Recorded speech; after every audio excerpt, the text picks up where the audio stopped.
तू ही रे माझा मितवा प्रेक्षकांनो 1 एप्रिलच्या भागामध्ये फायनली राजेश नाटक करतोय। राकेश नाईक तो, राजेश ठाकूर तो आणि तोच आहे सर्वेश पाटील।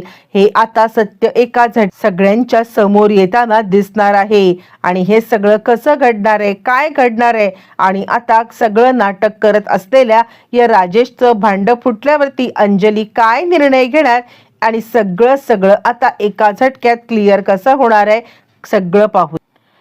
इकडे आता अंजली बाळासोबत असताना तिथे वल्लरी आले आणि अरे वा छानपैकी बेबी तर खेळत आहे असं म्हणत असताना इकडे अर्णव आणि ईश्वरी दोघं जण आता तर डॉक्टर आणि नर्स म्हणून बेबीला पाहायला आलेले आहेत। आणि त्याच वेळेला मग आता इकडे अंजली म्हणते तुम्ही कोण, यावरती मग आता इकडे सांगायला लागते ईश्वरी की हे डॉक्टर भडकूचंद, यावरती तो म्हणतो नाही भडकमकर आणि ह्या बडवे मॅडम असं म्हणत आता इकडे आपली ओळख करून दिल्यावरती चाइल्ड स्पेशालिस्ट आहोत, चाइल्डला चेक करायला आम्ही आलोय असं दोघं जण म्हणायला लागतात। वल्लरीला थोडासा संशय आलाय पण आता दोघं जण डॉक्टर आणि नर्स बनून इकडे आता बाळाला बघतायत। त्यावेळेला मी आधी बाळाला चेक करणार तर ईश्वरी सांगते की मी बाळाला आधी चेक करणार। दोघांची भांडणं बघून आता मात्र अंजली म्हणते हे काय चाललंय, तुम्ही दोघं जण तर आता आपलंच बाळ असल्यासारखं भांडताय।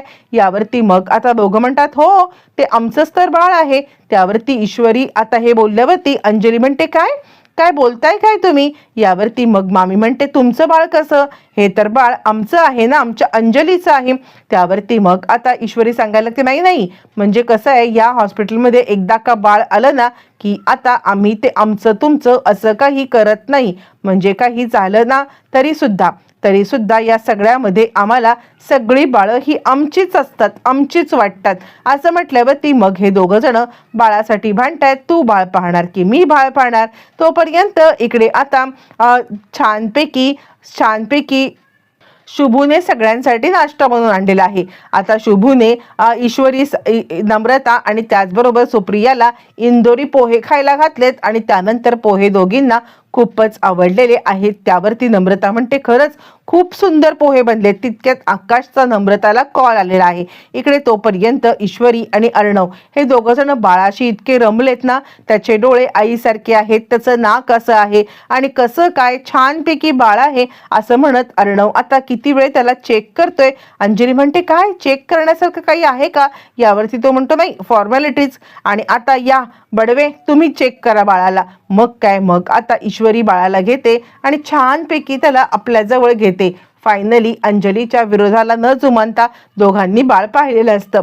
इकडे तोपर्यंत आकाशचा नम्रताला कॉल आल्यामुळे लगेच शुभू नाटक करतो आणि तो फोन घेऊन इकडे तिकडे पळवायला लागतो।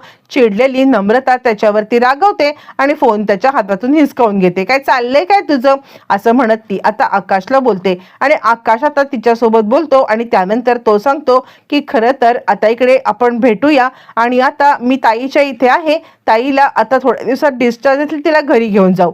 त्यानंतर फोन ठेवल्यावरती मग आता लगेचच ती चिडते आणि काय चाललंय काय तुझं, का बरं तू आता फोन घेतला होतास, आई याला सांग शुभूला जरा ह्याची मस्ती जास्तच वाढले असं ती म्हणायला लागते। बरं हे सगळं चालू असताना तोपर्यंत मग आता ईश्वरी बाळाला घेते आणि त्यानंतर मग आता ईश्वरी बाळाचे लाड करते आहे। इकडे आता वल्लरीला जरा संशय झालेला आहे, काहीतरी आता इकडे नाटक चालू आहे। ही गोष्ट मात्र 100% काय चालू आहे नक्की ह्यांचं, म्हणजे हे दोघं जण बाळासोबत काय करतायत। आता इकडे सांगायला लागतोय अर्णव ओरे बाबा कसा आहेस, ओळखलंस का मला, मी तुझा मामा असं म्हटलं ती मम्मा बघ बाजूला। आणि मग तोपर्यंत ईश्वरी त्याच्या आता तोंडावरचं मास्क हे करते आणि म्हणते चला सर आपल्याला जायला हवे, दुसऱ्या सुद्धा वॉर्डमध्ये जायचं आहे ना असं म्हटल्यावरती मग आता बाळाला पाळण्यामध्ये ठेवून दोघं जण दुसऱ्या वॉर्डमध्ये जायला निघतात। पण त्याच वेळेला गायनाकोलॉजिस्ट जोगळेकर ह्या मात्र आलेले आहेत। ज्या वेळेला दोघं जायला निघणार त्यावेळेला जोगळेकर गायनाकोलॉजिस्ट आल्यामुळे दोघं घाबरलेत आणि त्या म्हणतात तुम्ही कोण, यावरती तो सांगतो भडकमकर, अहो चाइल्ड स्पेशालिस्ट, तुम्हाला माहित नाही नवीनचा मी व्हिजिट करायला आलेलो आहोत। यावरती मग आता त्या विचार करतात असेल आणि ते दोघं जण निघून जातात। पण वल्लरीला मात्र संशय आलेला आहे की काय नक्की ह्यांचं कोण आहेत हे, आणि म्हणून आता वल्लरी विचार करते की मला आता जायला हवे बघायला, म्हणून वल्लरी त्यांच्या मागोमाग निघते। तोपर्यंत हे दोघं बाहेर आले, तोंडावरचं मास्क काढले आणि खरंच किती छान पद्धतीने दाईचं बाळ आहे ना, आपल्याला बाळ पाहायला मिळालं याच्यासारखं दुसरं आता सुख नाहीये असं म्हणत दोघं जण खूपच खुश झालेले आहेत. आणि त्याच वेळेला मग आता इकडे आपल्या कानाला असलेलं टेथोस्कोप ईश्वरीच्या इथे लावत, चेस्टला लावत तो म्हणतो, अरे मिस इंदोर, तुझे तर किती धडकन वाढलेत, तुला तर उपचाराची गरज आहे. त्यावरती ईश्वरी लाजते आणि नाही, मी तुमचे चेक करते असं म्हणायला लागते. आणि असं म्हणत दोघांच्या आता इकडे या गप्पा टप्पा चालू आहेत. वल्लरीने हे सगळं पाहिलंय आणि त्याच वेळेला वल्लरी विचार करते, अच्छा म्हणजे हे नाटक होतं का, ठीक आहे, हे जर का तुमचं नाटक असेल तर तुम्ही तुमच्या कर्मानीच मराल असं म्हणत वल्लरी तिकडून निघून जाते. निघून जात असताना तिथली कुंडी खाली पडते आणि त्यानंतर मग आता ईश्वरी थोडीशी गडबडते. कोण होतं इकडे, कुणीतरी आमचं म्हणणं ऐकलं असेल का, नाही, जर का आमचं म्हणणं आता ऐकलं असेल तर आता हे सगळं अंजली ताईपर्यंत नाही पोचायला पाहिजे. वल्लरी तोपर्यंत अंजलीला आगीमध्ये तेल लावण्यासाठी आलेली असताना मामा आजी सगळेजण भेटायला आलेत आणि बाळाचं कौतुक करतायत. आणि बाळ तर सेम आईसारखं दिसतंय असं त्याचं कौतुक करत असताना इकडे आता अंजली सांगायला लागते, खरं तर मला बाळ हे पूर्णपणे आता राकेश सारखं हवंय, दिसायला पण त्याच्यासारखं हवंय, वागायला पण त्याच्यासारखं हवंय, त्याच्यासारखं स्वाभिमानी पाहिजे. यावरती मग आता मामा म्हणतो, खरं तर आम्हाला आमची आता ही छोटी बाळ सेम टू सेम आता आमच्या अंजलीसारखी पाहिजे. असं म्हटल्यावरती ती म्हणते, मामा बोल ना तू स्पष्ट, की तुला आता ही राजेश सारखी झालेली नको आहे म्हणून का आता आढेवेडे घेत बसलेला आहेस. त्यावरती मग आता आजी म्हणते, काय चाललंय तुमचं, जरा शांत बसा बरं, उगाचच काहीतरी मनामध्ये अंजली तू विचार आणू नको असं म्हणत अंजलीला ती आता समजवत आहे. बाळ खूपच सुंदर दिसत आहे. इकडे तोपर्यंत मग आता ईश्वरी आणि अर्णव हे दोघं जण घरी निघालेत. अर्णवला ईश्वरी सांगते आहे की आपण आता घरी जाऊन अंजलीताईंच्या वेलकमचं स्वागत म्हणजे वेलकमसाठी आता तयारी करूया, छानपैकी घर डेकोरेट करूया आणि घर डेकोरेट करून आता त्यांची वाट पाहत बसूया. आणि म्हणून हे दोघं जण घरी यायला निघालेले आहेत, जेणेकरून आता घर डेकोरेट करता येईल. हे दोघं जण ज्या वेळेला घरी यायला निघालेत त्यावेळेला रस्त्यामध्ये ईश्वरी मात्र आता जोरात ओरडते, सर सर सर गाडी थांबवा. यावरती तो म्हणतो, चाललंय काय तुझं, सारखं आपलं आरडाओरडा. यावरती ती म्हणते, मी तुम्हाला बाळाची भेट घडवून दिली, तुम्ही मला ट्रीट नाही का देणार. यावरती तो म्हणतो, ट्रीट. यावरती ती सांगते, हो मला हा गोळा खायचा आहे. आता अर्णव म्हणतो, काय. यावरती ती म्हणते, हो आणि इतकंच नाहीये तर माझ्यासाठी हा गोळा तुम्ही बनवायचा आहे. मग ती त्या गोळेवाल्याकडे येते, ओ दादा मला एक कालाखट्टा गोळा पाहिजे, पण माझी अट एकच आहे की माझा नवरा हा माझ्यासाठी गोळा बनवेल. यावरती आता मात्र अर्णव म्हणतोय, इंदोर मला हे जमणार नाही हा, मिस इंदोर काहीतरी बडबडू नकोस. यावरती ती सांगते, असं कसं, तुम्हाला हे करायलाच लागणार आहे, माझ्यासाठी तुम्हाला आता मात्र हे बनवावंच लागेल. असं म्हटल्यावरती मग आता त्याचा नाईलाज होतो आणि त्यावरती गोळेवाला म्हणतो, साहेब काही अवघड नाहीये, मी तुम्हाला सगळं समजावून सांगतो की तुम्ही आता मी सांगतो तशा पद्धतीने फक्त बनवत जा. असं म्हटल्यावरती मग आता तो म्हणतो, ठीक आहे चालेल, तुम्ही सांगा मला. आणि मग आता तो गोळेवाला जसं सांगेल तसं आता अर्णव इकडे बनवायला सुरुवात करतो. गोळेवाल्यांनी सांगितल्याप्रमाणे इकडे आता अर्णवचं हे बनवणं चालू आहे. आणि आता असा बर्फ किसायचा, त्यानंतर तो आता ग्लासमध्ये टाकायचा, दाबायचा, त्याला ग्लासचा शेप द्यायचा आणि त्यानंतर कशा पद्धतीने त्याच्यामध्ये आता छानपैकी हे टाकायचं, म्हणजे त्याच्यामध्ये आता मात्र ज्यूस टाकायचं. हे सगळं आता मात्र तो सांगत असतो आणि हे चालू असताना अर्णव हे सगळं एन्जॉय करत असतो. ईश्वरीसाठी त्याने आता हे सगळं केलेलं असतं. बरं, हे सगळं चालू असताना इकडे आता आजी सांगत असते, हे बघा उगाचच तुम्ही आता मनामध्ये अडी ठेवून काही बोलत बसू नका. हे बघ अंजली, आमच्या मनात असं काही नाहीये. आणि तितक्यातच नम्रताचा फोन आल्या कारणाने ज्या वेळेला आकाश जायला निघालाय त्यावेळेला मग आता चिडलेली लगेचच सांगायला लागते, वल्लरी आला असेल तिचा फोन आणि चालला असशील तू. यावरती अंजली म्हणते, ठीक आहे जा तू, तुला जर का जायचं असेल तर जा तू, तुला कोणीही अडवणार नाहीये. यावरती तो फोन कट करतो आणि तिथेच बसून राहतो. आणि त्यानंतर मग आता इकडे वल्लरी सांगते, हे बघ आता जर का इथे बसलेलाच आहेस ना तर एक काम कर, आत्ताच्या आत्ता जा आणि ही 4 औषधं आहेत प्रिस्क्रिप्शनमध्ये, ती औषधं घेऊन ये असं म्हटल्यावरती तो आता औषधं आणण्यासाठी निघालेला आहे.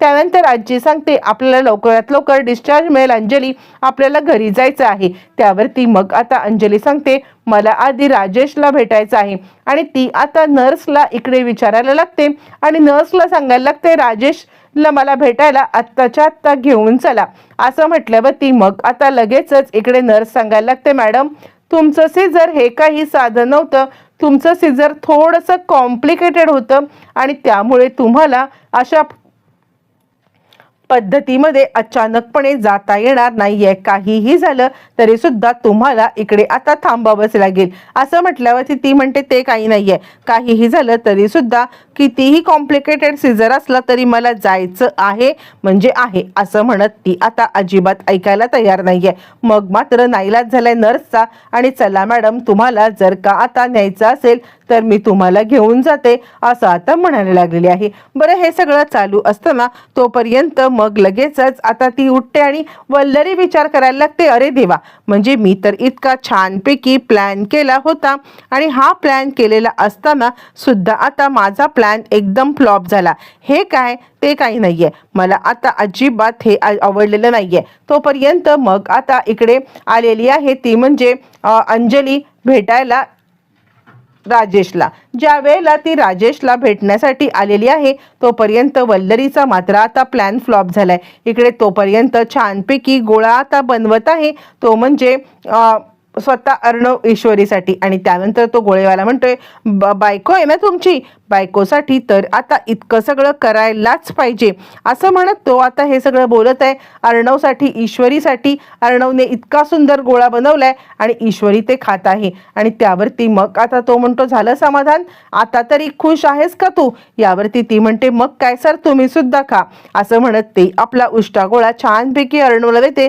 दोघं जण एन्जॉय करत हे सगळं करत आहेत आणि त्याच वेळेला मात्र आता तो सांगतोय चल लवकर आपल्याला अंजलीताईच्या छानपैकी तयारी करायची आहे ना, अंजलीताईच्या म्हणजे याची तयारी करायची आहे आत्ताच्या आत्ता चल असं म्हणत तो आता लगेचच इकडे सांगत आहे आणि त्यानंतर दोघं जण घरी जायला निघालेले आहेत.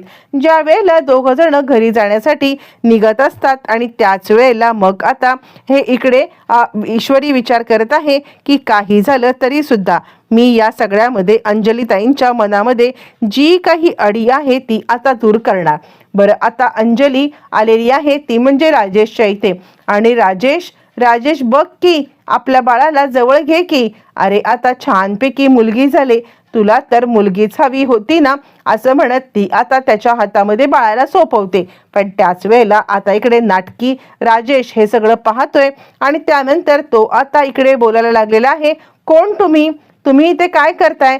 यावरती ती म्हणते अरे असं काय करतोयस, मी तर आता अंजली, ओळखलं नाहीस का तू मला. यावरती मग आता ती सांगते राजेश, कोण राजेश असं तो म्हटल्यावरती अर्णव आता सांगतोय की राकेश. यावरती तो म्हणतो कोण राकेश, काय बोलताय तुम्ही. यावरती मग आता आपल्याला काही आठवत नाही हे सगळं हा नाटक करतोय आणि अंजली मात्र घाबरली. आता हा सगळा घाणेरडा राजेशचाच प्लॅन असतो. काहीही झालं तरी अर्णव आणि ईश्वरी यांच्यामुळे आता इकडे हा सगळा प्रकार घडलाय. आणि बरं इतकंच नाहीये तर या सगळ्यामध्ये आपल्याला मात्र आता काही आठवत नाहीये हे सिद्ध करून तो आता मुद्दामच इकडे आता ह्या सगळ्यापासून वाचण्याचा प्रयत्न करतोय.